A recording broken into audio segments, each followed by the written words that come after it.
Yang menyebabkan darah orang tumpah halal yang pertama karena membunuh, yang kedua karena berzina, yang ketiga murtad.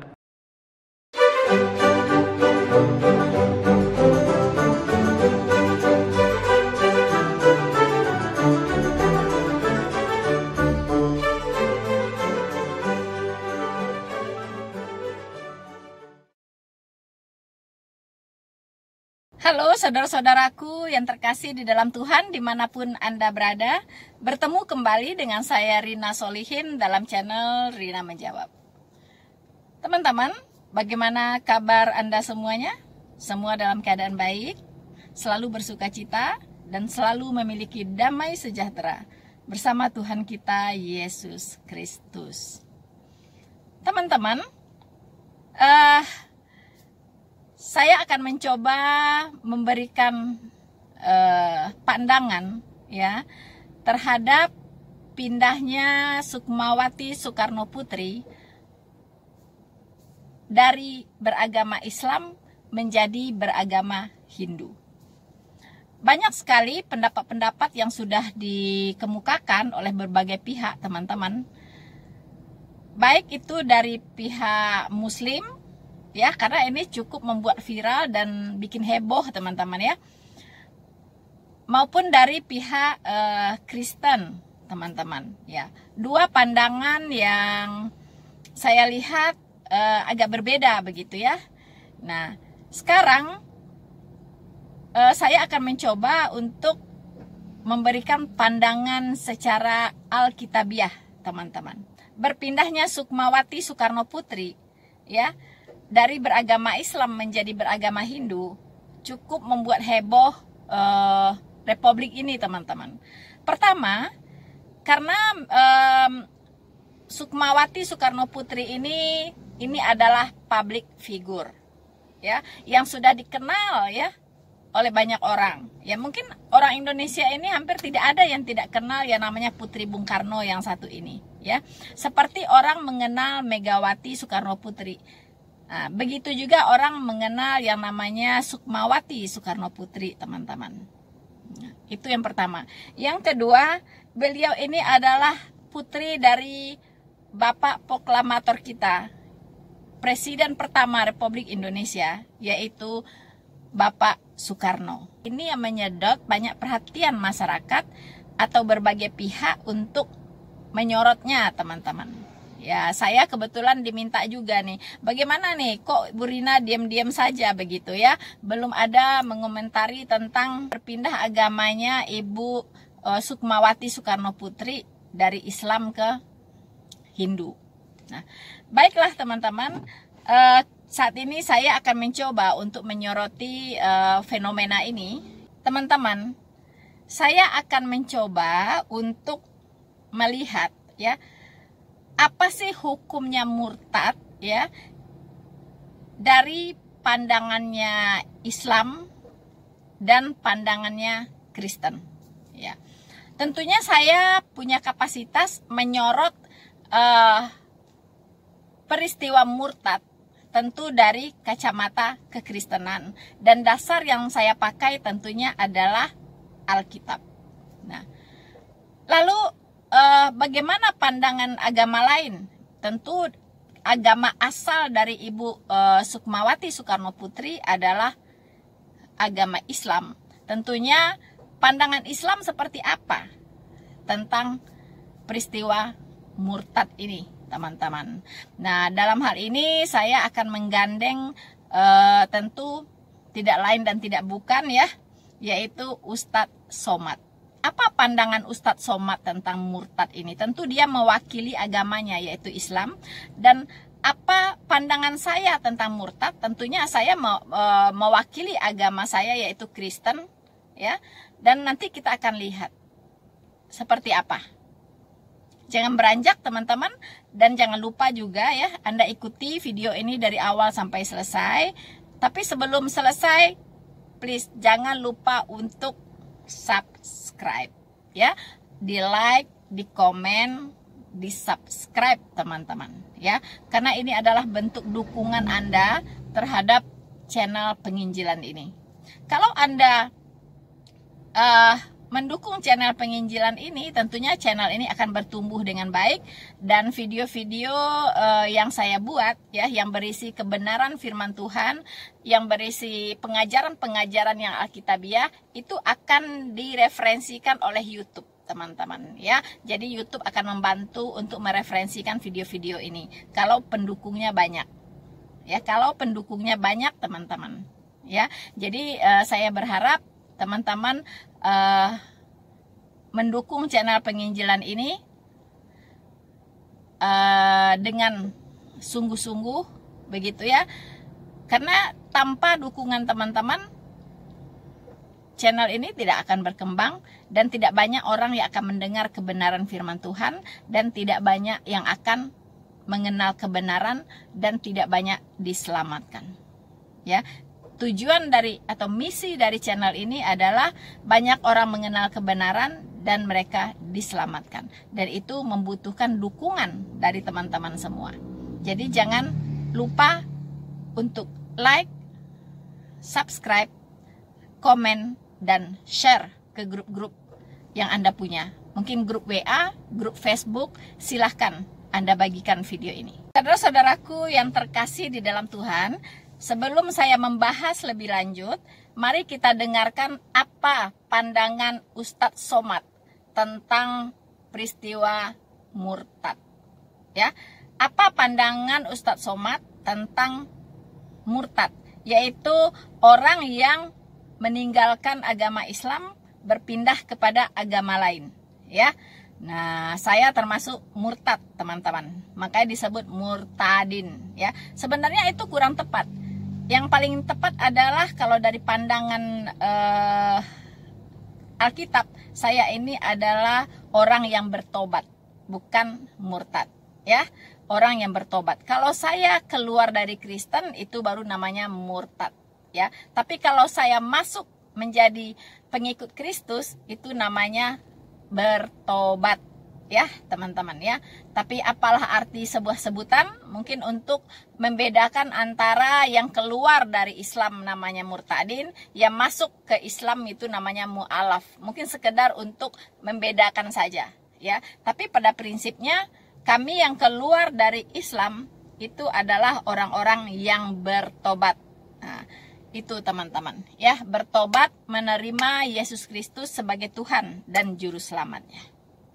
Oke teman-teman, kita akan mendengarkan dulu apa yang diungkapkan oleh apa yang disampaikan oleh Ustadz Abdul Somad ini tentang orang murtad keluar dari Islam. Yang menyebabkan darah orang tumpah halal yang pertama karena membunuh, yang kedua karena berzina, yang ketiga murtad at-tariku lidinihi, orang yang meninggalkan agama, al-mufariqu lil jamaah, memisahkan diri dari jamaah, seperti kambing yang melepaskan diri dari gerombolannya, dia akan diterkam serigala. Maka pengkhianat di dalam agama apapun, dalam organisasi apapun, di dalam keluarga manapun, kalau sudah pengkhianat, maka dia dilayak untuk dihukum.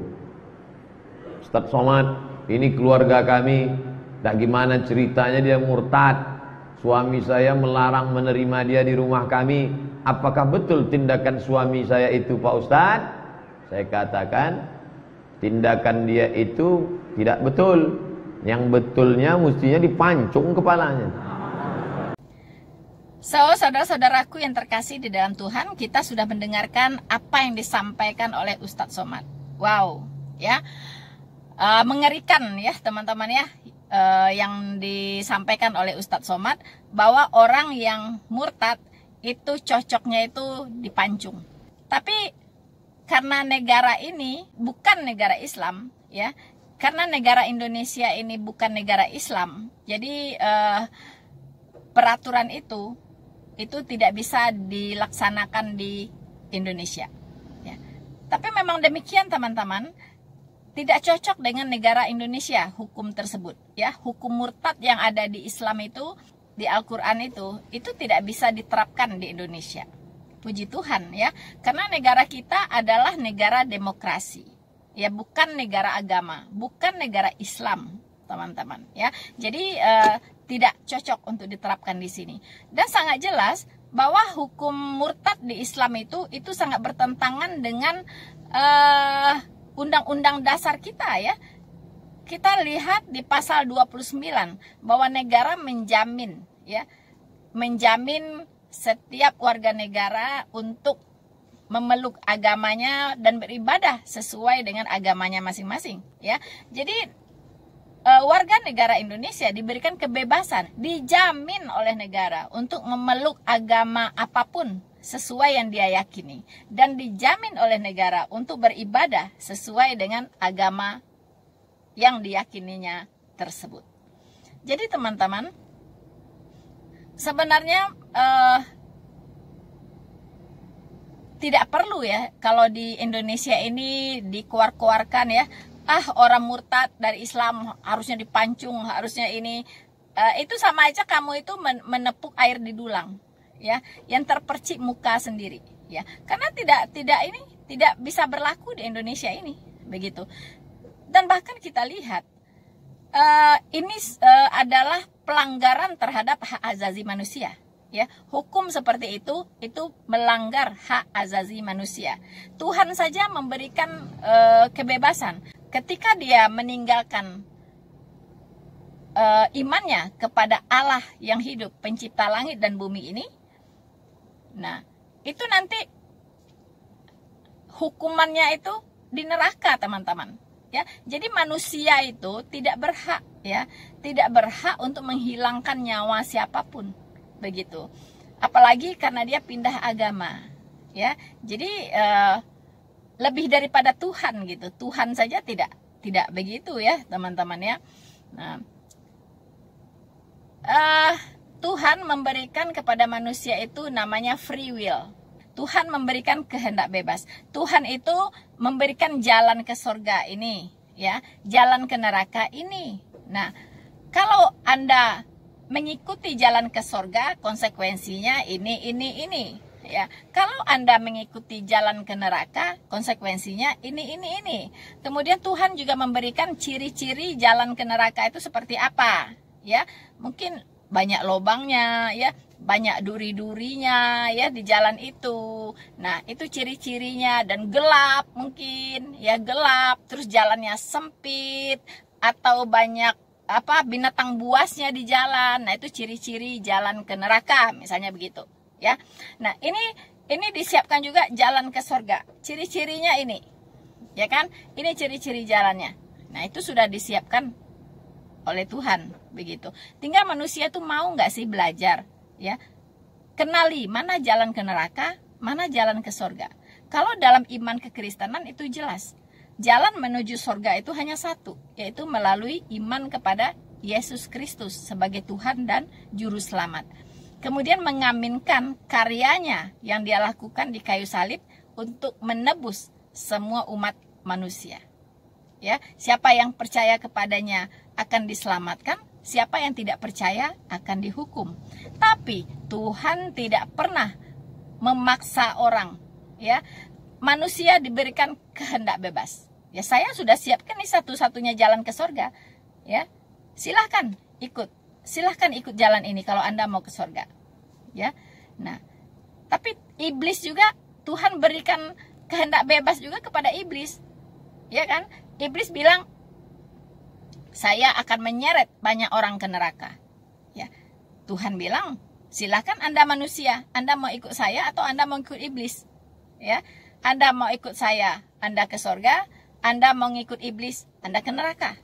Ya, iblis menyiapkan banyak jalan menuju neraka, tetapi Tuhan menyiapkan satu-satunya jalan menuju surga. Dan itu tidak bisa kemana-mana ya, memang jalannya cuma satu itu, begitu. Caranya cuma satu itu, gitu. Cara menuju surga itu caranya cuma satu, ya.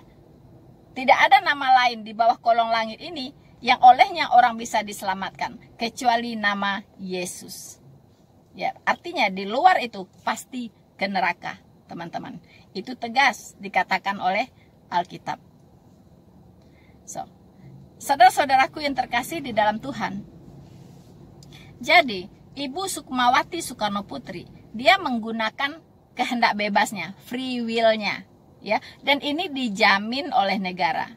Bebas, mau percaya ke siapa saja boleh, ya. Mau nyembah sapi, seperti orang di India banyak menyembah sapi. Sapinya mati ya nyembah taiknya sapi pun boleh, ya. Sapinya mati, kemudian taik sapinya boleh disembah. Kebetulan sebelum mati sapinya mengeluarkan kotoran, ya. Lalu kotoran itulah yang disembah. Mangga, begitu ya, mangga gitu ya.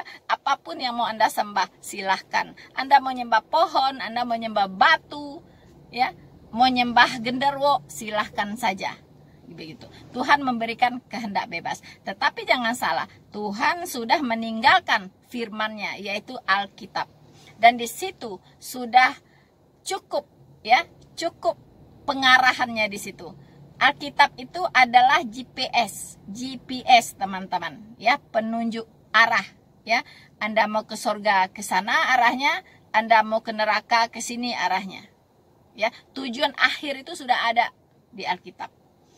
Ya, jadi Tuhan tidak bisa disalahkan, tetapi Anda sebagai manusia diberikan free will, kehendak bebas. Ya. Jadi kalau ada orang murtad, kemudian ada orang lain ingin memancung lehernya, ya, itu dia sebenarnya sudah melanggar hak azazi manusia. Karena tidak ada seseorang pun yang bisa menghilangkan nyawa orang lain kecuali Tuhan. So, teman-teman. Oke. Apalagi kalau itu diberlakukan di Indonesia. Jelas, Undang-Undang Dasar kita, ya, sudah menggarisbawahi bahwa negara menjamin kebebasan setiap warga negaranya untuk memeluk agama yang diyakininya. Kemudian dia bebas beribadah sesuai dengan agamanya tersebut. Ini tidak bisa ditawar-tawar lagi. Makanya ada kelompok-kelompok Islam radikal yang sekarang muncul, menganggap Indonesia ini negara togut, negara yang tidak sesuai dengan syariat Islam. Makanya harus dilenyapkan, kemudian dibangun negara yang baru, yaitu negara berbasis syariah, yaitu Islam. Nah, saya setuju, ya, ketika Pak Armando mengatakan dia tidak setuju dengan syariah. Saya salah satu yang setuju dengan dia. Ya, memang saya dari awal tidak setuju dengan negara syariah, karena itu tidak akan cocok, ya, dengan Indonesia, ya, yang sudah ditakdirkan Tuhan terdiri dari berbagai agama, terdiri dari berbagai suku dan budaya. Tidak akan pernah cocok, ya, dengan yang namanya hukum syariah. Sebelum negara ini menjadi negara syariah, saya pastikan sudah terbelah dulu, ya, sudah terbelah dulu Indonesia ini. Tinggal puing-puing aja, tinggal nama bahwa Indonesia ini pernah ada, begitu ya.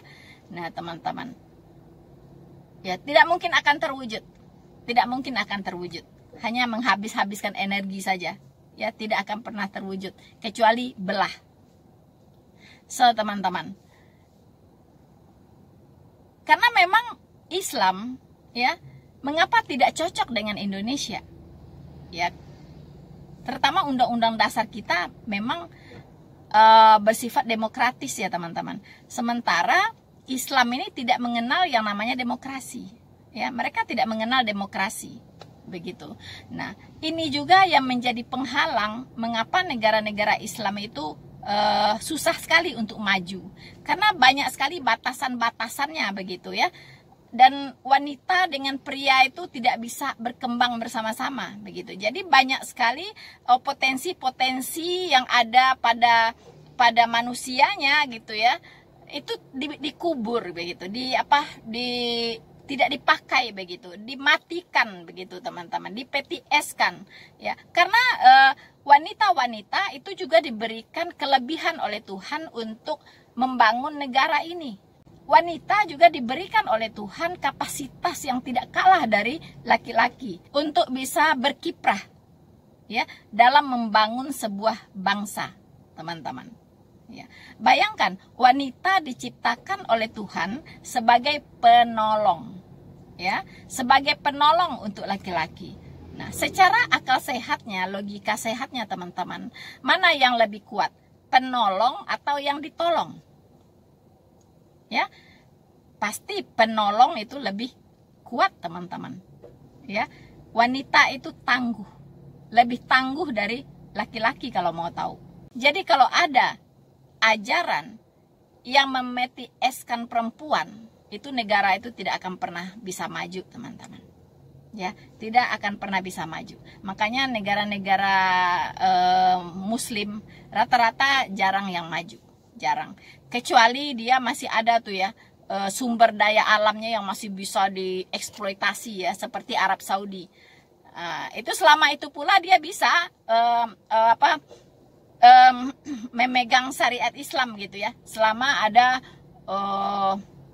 sumber daya alam minyak yang masih bisa dieksploitasi begitu. Jadi tenang-tenang saja, santai-santai saja, ya happy-happy saja begitu ya. Uangnya datang dari minyak inilah teman-teman. Tapi sekarang apa? Arab Saudi sadar sekarang ya. Dia mulai sadar bahwa kekayaan alamnya mulai menipis teman-teman, minyaknya mulai habis teman-teman ya, karena udah disedot sudah ratusan tahun ya, lama-lama juga kering ya kan.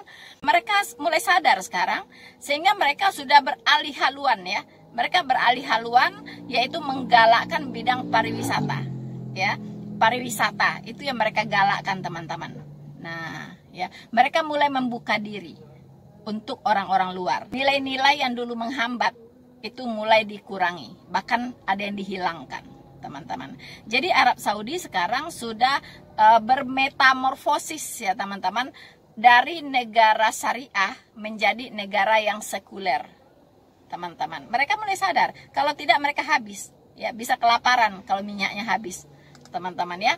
Nah, jadi orang yang membuka diri untuk orang luar, nah itu baru bisa maju teman-teman. Tapi kalau dia misalnya menerapkan syariat Islam, dia tidak bisa terbuka untuk orang luar, tidak bisa. Dan kalau dia tidak menjadi negara demokratis, dia tidak bisa terbuka untuk orang luar ya, karena dia apa ya, dikungkung oleh banyak nilai-nilai yang menghambat begitu teman-teman. Nah, itulah jadi Arab Saudi semakin demokratis ya. Dan ada yang mau mencoba supaya Indonesia ini semakin menjadi Arab Saudi yang dulu, yang sudah ditinggalkan di Arab Saudi, sekarang Indonesia pengen dibuat seperti itu, begitu. Beda Bo, ya, beda kondisi. Arab Saudi itu tidak seluas Indonesia. Banyak daerah-daerah, provinsi-provinsi, ya, itu basisnya bukan Muslim, jadi tidak bisa dijadikan sebagai negara syariah. Oke, kalau Anda pindahnya ke Kristen, jangan khawatir ya. Sorga sudah menunggu Anda. Ya, sorga sudah menunggu Anda teman-teman.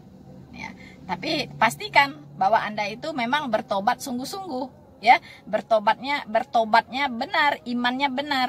Karena Kristen itu hanya diselamatkan oleh iman, tidak oleh yang lain ya. Nah, kalau iman itu nggak benar, itu sama saja ya, keluar dari lubang singa, masuk ke lubang buaya, ya kan? Nah, jadi para murtadin ini harus pastikan imannya benar, ya. Jadi kita tidak diselamatkan oleh perbuatan baik, kita tidak diselamatkan oleh amal ibadah, tidak, ya. Amal ibadah dan perbuatan baik itu adalah buah dari pertobatan, ya. Itu bukan untuk mencari sorga, tetapi itu adalah buah dari pertobatan kita. Karena kita sudah pasti masuk surga, maka kita sudah menjadi milik Allah, ya, orang-orang rohani, ya, pasti, ya, buahnya adalah kebaikan, ya, segala yang baik. Nah, itulah buah dari pertobatan, ya, sukacita, damai sejahtera, semua itu, ya, ada 9 buah roh, teman-teman. Ya, itu akan kita miliki kalau kita sudah benar-benar betul-betul diselamatkan, karena kita sudah betul-betul bertobat ya, dengan iman yang benar kepada Kristus. So teman-teman, jadi saya ulangi, saya setuju ya dengan Bapak Ermando bahwa hukum syariah itu bertentangan dengan negara Pancasila yang demokratis. Jadi jangan pernah bermimpi Indonesia akan jadi negara syariah. Tapi jangan salah, mereka akan terus berjuang pelan-pelan, ya. Semua sendi-sendi kehidupan berbangsa mulai diatur, disyariahkan, ya. Muncullah ekonomi syariah. Muncullah kolam renang syariah, bioskop syariah, ya kan? Asuransi syariah, bank syariah, apalagi disyariahkan, makanan syariah, apalagi teman-teman, semua disyariahkan. Lama-lama ujungnya ya negara syariah, ya. Jadi hati-hati saja. Nah, so teman-teman, Islam itu bertentangan dengan demokrasi, ya. Jadi tidak cocok dengan Indonesia, ya. Islam menetapkan orang yang murtad harus dipancung. Sementara Undang-Undang Dasar 1945 mengatakan negara menjamin kebebasan setiap penduduk untuk memeluk agamanya yang dia yakini. Ya, jadi mau pindah ke Hindu kek, mau pindah ke Kristen kek, mau pindah ke Buddha kek, mau apa kek, ya itu dilindungi oleh negara. Tidak boleh ada yang memancungnya, teman-teman. Ya, so lalu teman-teman, apa kata Alkitab tentang murtad? Beginilah, ya, terima atau tidak terima, diakui atau tidak diakui. Sebelum Islam ada, ya, itu Alkitab itu sudah bicara tentang murtad terlebih dahulu, ya. Nah sekarang konsep murtad mana yang mau dipakai? Islamkah yang datang 650 tahun kemudian? Ataukah Alkitab yang sudah duluan, ya, yang sudah ribuan tahun lebih dahulu ada? Nah, mana yang mau dijadikan standar nih? Ya kan? Kalau saya dengan akal sehat, saya akan jadikan standar yang kitab yang terdahulu tentunya, yang difirmankan oleh Allah yang terdahulu. Ya kan? Saudara-saudaraku yang terkasih di dalam Tuhan, Alkitab mencatat bahwa orang Israel itulah pertama kali yang melakukan yang namanya murtad, ya. Jadi bangsa Israel ini pernah melakukan yang namanya murtad, teman-teman. Kapan itu? Yaitu saat bangsa Israel dibawa oleh Musa keluar dari tanah Mesir menuju tanah perjanjian, ya, yang dijanjikan oleh Tuhan kepada mereka. So, teman-teman, di dalam perjalanan itu penyertaan Tuhan begitu luar biasa kepada bangsa Israel ini, ya, yang dipimpin oleh Musa dan Harun, teman-teman, ya. Nah, pada siang hari Tuhan menudungi mereka dengan tiang awan karena panas, teman-teman, ya. Melalui padang gurun mereka berjalan kaki, teman-teman, ya. Bayangkan. Nah, pada malam hari, waktu itu kan listrik belum ada, gelap gulita, ya. Jadi pada malam hari, ya, diterangi dengan tiang api. Luar biasa perlindungan Tuhan. Bahkan ketika mereka lapar, ketika mereka ingin makan roti, Tuhan jatuhkan roti itu dari langit. Itu yang dikenal dengan mana, ya, roti dari sorga. Namanya mana, teman-teman, ya. Jadi kurang apa lagi gitu? Seharusnya orang Israel ini sudah tidak ada lagi keraguan dengan Tuhan yang mereka sembah, ya. Tetapi apa yang terjadi di tengah perjalanan? Mereka masih sempat-sempatnya membuat patung lembu emas. Kemudian mereka menyembahnya, teman-teman. Sebenarnya tidak kurang-kurang begitu, ya. Penyertaan Tuhan di dalam perjalanan mereka begitu. Ya, tapi masih saja mereka meragukan. Kemudian mereka membuat anak patung lembu emas itu dan menyembahnya. Nah, disinilah Tuhan sangat murka.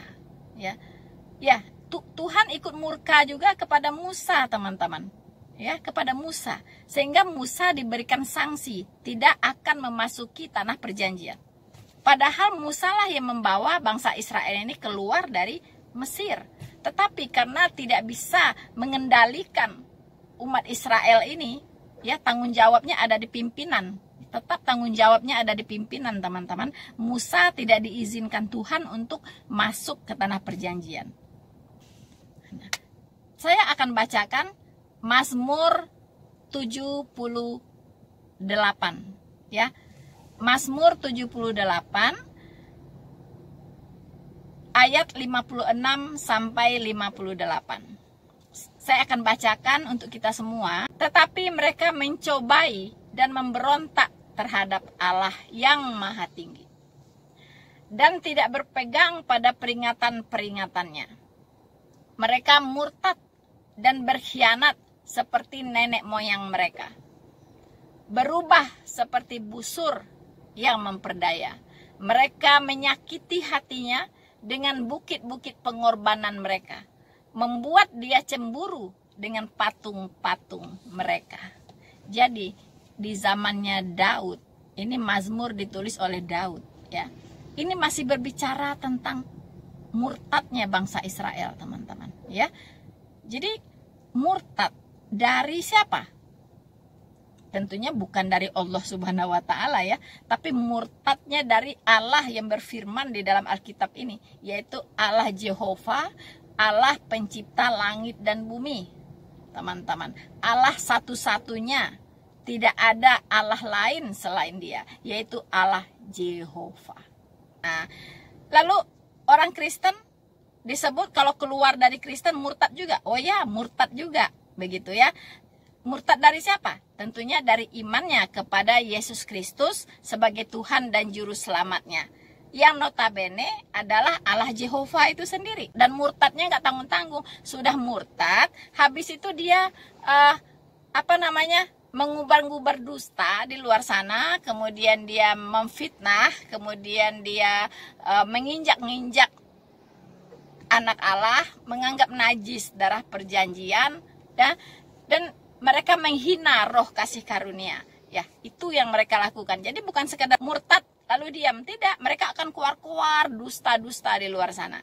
Ya, nah ini sudah dinubuatkan di 1 Timotius 4 ayat 1 sampai 4. Nah, saya akan bacakan untuk kita semua, teman-teman.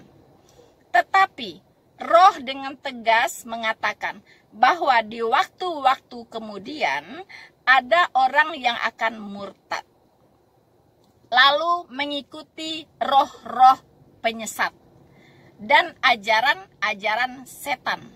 Ya, jadi di zaman akhir akan banyak orang Kristen murtad, kemudian mereka mengikuti roh-roh penyesat dan mengikuti ajaran-ajaran setan. Ya, nah, oleh tipu daya pendusta-pendusta yang hati nuraninya memakai cap mereka. Cap mereka siapa? Yaitu setan tadi. Ya, mereka itu melarang orang kawin, melarang orang makan makanan yang diciptakan Allah, makan oleh orang yang percaya dan yang telah mengenal kebenaran. Karena semua yang diciptakan Allah itu baik, dan suatu pun tidak ada yang haram, jika diterima dengan ucapan syukur. Sebab semua itu dikuduskan oleh firman Allah dan oleh doa. So, teman-teman, jadi ajaran-ajaran setan tadi itu melarang orang kawin. Ada yang melarang orang kawin, teman-teman, ya. Nah, ya, jadi ciri-ciri ajaran setan itu adalah melarang orang kawin. Mengapa ini disebut ajaran setan? Karena Tuhan tidak pernah melarang orang kawin.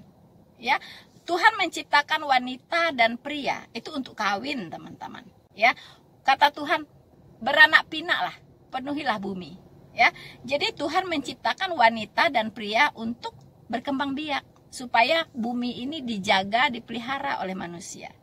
Ya, teman-teman. Nah, itu ajaran Tuhan, dan Tuhan tidak pernah mengajarkan orang untuk tidak kawin. Ya, Paulus pun berkata, ya, kalau tidak tahan dengan nafsu birahimu itu, kawinlah. Kalau memang nggak tahan, kawin. Ya, jangan sampai dilarang-larang kawin, tapi malah berzina. Ya, nah, heboh ya kemarin ini, teman-teman. Ya, masuk ke berita nasional juga. Sudah berapa itu ya, Paus Paulus gitu ya, sangat sedih gitu dengan fakta bahwa banyak biarawan-biarawan dan biarawati itu melakukan hubungan seksual. Ya, bahkan biarawannya melakukan sodomi banyak sekali ya dengan anak-anak begitu. Nah, inilah akibatnya. Ya, ini adalah akibat dari melawan peraturan Tuhan. Tuhan itu ciptakan wanita dengan laki-laki itu supaya dia menikah dan punya anak. Karena Tuhan tahu, Tuhan ciptakan nafsu birahi, ya, dan Tuhan tahu juga harus disalurkan, begitu. Ya, Tuhan itu ciptakan laki-laki dan wanita dengan nafsu birahi supaya mereka bisa punya keturunan, begitu teman-teman. Ya, nah ini datang orang ngelarang orang nikah gitu, melarang orang kawin. Nah ini yang disebut di sini, mereka melarang orang kawin. Nah bukan itu saja, ada lagi ajaran-ajaran setan itu apa? Melarang orang makan makanan yang diciptakan oleh Tuhan, begitu ya. Padahal Tuhan itu menciptakan semuanya untuk dimakan, begitu. Ya, dan semua itu katanya sudah dikuduskan dengan firman Allah dan doa. Ya, jadi tidak ada makanan tuh ini haram, ini halal, ini haram, semua aja diharam-haramin. Sampai BH juga diharamin gitu. Ya teman-teman, ya suka-suka lo aja ngaram-haram, halal-haram, suka-suka otak lo ya, mengharam-haramkan apa saja begitu. Ya, Tuhan itu enggak begitu gitu. Ya. Aduh teman-teman, sudah nggak masuk akal sehat kadang. Ya apa aja diharam halal kan begitu. Alkitab mengajarkan yang haram itu adalah yang keluar dari mulut, ya, yaitu kata-kata kotor, dusta, fitnah, ya kan. Kemudian berita hoax, Anda umbar-umbarkan kemana-mana berita hoax, Anda memutarbalikkan kebenaran, Anda memutarbalikkan fakta, ya. Nah itu haram. Ya, apa yang keluar dari mulut Anda, dusta itu haram, karena itu akan merusak orang. Ya, tetapi kalau Anda makan sesuatu selama itu berguna dan tidak merusak kesehatan Anda makan, no problem. Anda tidak merusak siapapun. Ya, kecuali kotorannya Anda lumurin ke muka orang lain. Nah, itu baru haram. Kemudian kita lihat lagi, lalu hukuman murtad dari pandangan Alkitab itu seperti apa? Apakah harus dipancung juga atau diusir dari rumahnya? Ya. Nah, kita lihat Ibrani 6 ya, Ibrani 6 teman-teman, ayat 4. Ya, ayat 4 sampai 6 ya. Saya bacakan untuk kita semua. Sebab mereka yang pernah diterangi hatinya, yang pernah mengecap karunia sorgawi, dan yang pernah mendapat bagian dalam Roh Kudus, dan yang mengecap firman yang baik dari Allah dan karunia-karunia dunia yang akan datang, namun yang murtad lagi tidak mungkin diperbaharui sekali lagi, ya. Jadi tidak mungkin diperbaharui sekali lagi sedemikian hingga mereka bertobat. Ya, hingga mereka bertobat, sebab mereka menyalibkan lagi anak Allah bagi diri mereka dan menghinanya di muka umum. So teman-teman, jadi hati-hati dengan orang-orang yang dulu mengaku pendeta, ya, dulu mengaku wah dia mantan pendeta besar, ya. Hati-hati, ini ayat untuk dia ini teman-teman, ya. Ini orang-orang ini yang sudah pernah, ya, mereka itu sudah pernah diterangi hatinya. Artinya dia sudah pernah mengenal Allah yang benar, ya, sudah pernah mengenal firman Tuhan, ya kan. Kemudian dia sudah mendapat bagian dari apa? Bagian dalam Roh Kudus, teman-teman, ya, yang hatinya sudah pernah dihuni oleh Roh Kudus. Tiba-tiba dia murtad. Nah, orang ini tidak bisa lagi diperbaharui sekali lagi. Orang ini sudah berbuat dosa kekal, yaitu dosa iman. Dosa iman itu dosa tidak berampun, teman-teman. Artinya orang ini tidak bisa diperbaharui sekali lagi. Artinya ini dosa tak berampun. Ya, dosa tidak berampun itu berakhirnya pasti di neraka yang kekal, teman-teman. Ya, dan di sini dikatakan sebab, ya, mereka tidak mungkin bisa bertobat lagi, teman-teman. Ya, Anda mau injilin dia seperti apapun, dia tidak mungkin bisa bertobat lagi. Ya, kalaupun dia bertobat tidak bisa diterima lagi. Ya, di sini dikatakan sebab mereka menyalibkan lagi anak Allah bagi diri mereka dan menghinanya di depan umum, teman-teman. jangan heran kalau mantan-mantan pendeta itu jadi mu'alaf, kemudian menghina kekristenan, menghina Tuhan Yesus, menghina Roh Kudus, ya. Itu jangan heran, karena di sini sudah dikatakan, memang mereka itu kerjanya menghina Tuhan Yesus di depan umum. Ya, mengatakan Yesus itu bukan Tuhan, ya. Dia katakan Alkitab itu palsu. Ya kan? Nah, bukan Roh Kudus tapi Roh Kudis. Ya kan? Nah, teman-teman, jangan heran. Mereka sudah dinubuatkan di sini. Ya, orang-orang yang murtad itu ya akan menghinanya di depan umum. Itu yang terjadi. Dan itulah tugas para apologet untuk mengcounter mereka. Yaitu mereka-mereka yang di sini dikatakan mereka tidak akan bisa diperbaharui lagi. So, teman-teman, dosa murtad, dosa tidak berampun. Tetapi sejauh ini tidak ada perintah di dalam Alkitab. Alkitab tidak memerintahkan supaya kain namanya dipancung, supaya Yahya Waloninya dipancung. Tidak, ya. Supaya Agustan siapalah dia. Itu pun kalau dia dulu memang sudah betul-betul mendapatkan kasih karunia, ya. Kalau hanya mungkin dulu Kristen KTP, mungkin dulu juga belum tahu apa itu bertobat, ya kan. Mungkin dulu bukan dari Kristen, mungkin dari agama lain, mungkin ya, Katolik mungkin atau bagaimana itu, mungkin masih bisa lah kalau mereka itu masih mau bertobat. Ya, tapi di sini yang dimaksud adalah mereka yang sudah mengecap ya sorgawi, ya karunia sorgawi, teman-teman. Tapi kalau dulu memang belum bertobat, ya, atau dulu ngaku-ngaku jadi mantan pendeta tapi bohong-bohongan, ya, itu masih boleh, ya, mereka masih boleh bertobat karena memang mereka dulu belum mendapatkan keselamatan itu, ya. So, teman-teman, saya kira kembali ke Ibu Sukmawati Soekarno Putri, tidak perlu underestimate atau memberikan komentar-komentar yang tidak bersahabat, ya. Itu keputusan dia kok, ya. Itu keputusan pribadi dia dan dia diberikan Tuhan juga, ya. Dia diberikan kehendak bebas. Mungkin selama ini belum ada yang menginjili Ibu Sukmawati Soekarno Putri, iya kan? Beliau memang didengar-dengar banyak sekali belajar tentang agama Hindu, ya, kemudian sering juga mengunjungi situs-situs agama Hindu, ya. Makanya beliau tertarik di situ, akhirnya ingin menjadi orang Hindu, begitu kan? Nah, teman-teman, kalau dulu mungkin yang rajin mendekati adalah penginjil, ya, banyak bercerita tentang kebenaran firman Tuhan dengan Ibu Sukmawati, ya mungkin Ibu Sukmawati bisa menjadi Kristen. Mungkin, teman-teman, ya. Tapi itulah pilihannya, ya, pilihannya, teman-teman. Kita juga tidak bisa memaksa, karena agama, keyakinan itu tidak untuk dipaksakan, ya, hanya untuk ditawarkan, tetapi tidak dipaksakan. Apalagi pakai pancung leher orang, itu benar-benar enggak banget gitu, ya.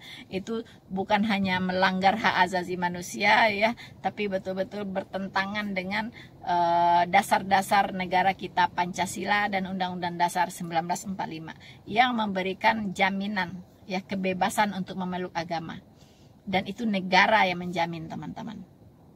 Nah, ada lagi saya ingat, ya, saya lihat ada komentar-komentar, ya, dari Rocky Gerung. Siapa itu Rocky Gerung? Rocky Gendeng apa Gerung, ya? Katanya Jokowi yang harus bertanggung jawab karena murtadnya Ibu Sukmawati Soekarno Putri, orang gila, ya. Itu bukan apa hubungannya dengan Pak Jokowi, itu kan masalah keyakinan, ya. Tidak ada orang yang bisa bertanggung jawab dengan keyakinan saya. Saya keluar dari Islam jadi Kristen, yang bertanggung jawab siapa? Nggak ada yang bertanggung jawab kecuali diri saya sendiri yang harus bertanggung jawab. Saya mampu mempertanggungjawabkan iman saya, ya. Saya mampu mempertanggungjawabkan iman saya kepada orang lain, kepada siapapun, begitu, dan kepada Tuhan tentunya, ya. Nah, mungkin Ibu Sukmawati juga sama, dia harus mempertanggungjawabkan imannya kepada Tuhan. suatu waktu nanti ketika dunia ini berakhir, ya kan, semua manusia akan diadili. Nah, di situ baru semua sadar mana yang benar. Iya kan? Nah, disitulah masing-masing orang mempertanggungjawabkan imannya. Begitu, ya. Kalau orang Kristen diadili untuk, ini yang sudah bertobat ya, orang Kristen yang sudah betul-betul diselamatkan, orang Kristen yang sudah diselamatkan akan diadili untuk mendapatkan mahkota. Nah, mahkota teman-teman, mahkota itu ada yang besar, ada yang sedang, ada yang kecil. Nah, ini ya ditentukan oleh apa? Oleh perbuatannya waktu masih di dunia ini. Bedanya begini, contoh, saya baru bertobat hari ini, ya, menerima Yesus Kristus sebagai Tuhan dan Juru Selamat saya. Saya bertobat sungguh-sungguh, mengaku diri orang berdosa. Kemudian saya mengaminkan karya Tuhan Yesus di kayu salib untuk menebus saya, ya, menggantikan saya dihukum karena dosa saya. Saya terima dia. Amin. Hari ini, besok saya kecelakaan meninggal, teman-teman. Besok saya kecelakaan meninggal. Apakah saya sudah diselamatkan? Sudah. Ya, walaupun saya belum sempat dibaptis. Ya kan? Baptis tidak menyelamatkan orang. Yang menyelamatkan orang adalah iman yang benar kepada Kristus. Ya kan? Nah, saya hari ini bertobat sungguh-sungguh, menerima dia sebagai Tuhan dan Juru Selamat saya, mengaminkan karyanya di kayu salib sebagai apa? Penebusan atas diri saya yang seharusnya dihukum di neraka, tapi dia sudah menggantikan saya dihukum. Ya. Nah, itu saya amini, teman-teman. Besok saya di jalan raya ada yang nabrak saya langsung meninggal. Apakah saya sudah diselamatkan? Sudah. Ya, sudah. Seperti penjahat yang di sebelahnya Tuhan Yesus di kayu salib. Ketika dia menyatakan imannya kepada Tuhan Yesus, Tuhan Yesus berkata, sekarang juga engkau akan bersama-sama dengan aku di Firdaus. Walaupun dia belum dibaptis. Ya, baptis itu adalah tanda pertobatan. Tanda pertobatan. Jadi bertobat dulu baru dibaptis. Ya. Tidak ada baptisan tanpa pertobatan. Kalau belum bertobat lalu dibaptis, tidak ada keselamatan. Karena yang menyelamatkan adalah pertobatannya, bukan baptisnya. Teman-teman, sekarang ada orang lain, dia bertobat sungguh-sungguh, ya, menerima Tuhan Yesus sebagai Tuhan dan Juru Selamatnya sungguh-sungguh, dia mengerti iman yang benar, ya kan? Kemudian dia diselamatkan. Kemudian dia masih diberi hidup, ya, sekian tahun, 10 tahun, 20 tahun, dan dia isi dengan melayani Tuhan. Ya, dia hidup bagi Kristus. Dia melayani Tuhan. Ya, jatuh bangun melayani Tuhan. Kemudian 20 tahun kemudian dia meninggal. Menurut Anda, mana yang besar? Mahkota yang saya terima, cuman sehari saya mengikut Tuhan Yesus, sungguh-sungguh bertobat, lalu besoknya saya meninggal, dengan orang tadi bertobat, menerima Yesus Kristus sebagai Tuhan dan Juru Selamatnya, punya iman yang benar, bertobat sungguh-sungguh, lalu 20 tahun dia melayani Tuhan dengan sungguh-sungguh, dia menginjil, ya, dia melayani Tuhan, memberikan hidupnya untuk Tuhan. Mana mahkotanya yang paling besar? Tentu dia yang paling besar. Ya, nah jadi maksudnya mahkota ini besar atau kecil ditentukan oleh apa yang dia lakukan untuk Tuhan semasa hidupnya. Ya, itu yang disebut itu amal perbuatan. Amal perbuatan. Ya. Nah, jadi mahkota itu ditentukan oleh amal perbuatannya. Makanya tadi saya bilang orang yang sudah diselamatkan pasti dia akan beramal yang baik, berbuat yang baik. Nah, inilah yang menentukan mahkotanya nanti. Nah, mahkota yang paling besar itu miliknya para gembala. Ya, para gembala itu dapat mahkota-mahkota yang spesial, teman-teman. Mahkotanya spesial, itu para gembala. Ya, tapi jangan gembala yang menyesatkan, ya. Gembala yang betul-betul gembala yang baik. Teman-teman, ya, itu mahkotanya khusus. Ya. So, teman-teman, saya kira sekian dulu apa yang saya bisa sampaikan dalam menanggapi hebohnya ya pembahasan tentang murtadnya Ibu Sukmawati Soekarno Putri dari Islam menjadi Hindu. Kemudian orang mengait-ngaitkannya dengan pernyataannya Abdul Somad bahwa orang murtad dari Islam harus dipancung. Teman-teman, semoga apa yang saya sampaikan teman-teman bisa menambah perbendaharaan pengetahuan kita akan kebenaran firman Tuhan. Jangan lupa teman-teman, ya, tetap dukung channel Noverina Solihin, karena channel penginjilan ini butuh dukungan yang luar biasa dari teman-teman semua dengan cara like, subscribe, dan share video ini. Tuhan Yesus memberkati kita semua. Maranatha.